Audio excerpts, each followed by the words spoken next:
Hi అండి. ఫైనల్‌గా ఇల్లైతే shift అయిపోతున్నాము. Luggage అంతా ప్యాక్ చేసేసాము. ట్రక్ కూడా వచ్చేసింది. లగేజ్ అంతా అందులోకి ఎక్కిచ్చేస్తున్నారు. బహ్రెయిన్‌లో మేము మొహరక్ ఏరియా నుంచి బుసెటిన్‌కి షిఫ్ట్ అవుతున్నాము. బహ్రెయిన్‌లో మా ఇల్లు ఎలా ఉందో చూపిస్తాను రండి. ఇది 1 BHK కాదు, అలానే సింగిల్ రూమ్ కూడా కాదు. దీన్ని స్టూడియో ఫ్లాట్ అని అంటారు. డోర్ ఓపెన్ చేయగానే చిన్న హాల్ లాగా ఉంటుంది. దానికి కంటిన్యూషన్‌గా చిన్న కిచెన్ ఉంటుంది. సైడ్‌లోనే బాత్రూమ్ ఉంటుంది. లోపల బెడ్రూమ్ మాత్రం పెద్దగా ఉంటుంది. ఇది విత్ ఇవా మేము తీసుకున్నది. బహ్రెయిన్‌లో ఇళ్ళకి షెల్ఫ్స్ ఉండవండి. అదే కప్బోర్డ్స్ లాంటివి అలాంటివి ఏమి ఉండవండి.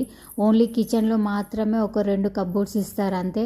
ఇక బెడ్రూమ్లో, హాల్లో ఏమీ ఉండవు. ఏదైనా ఫర్నిచర్ మనం తెచ్చుకోవాల్సిందే.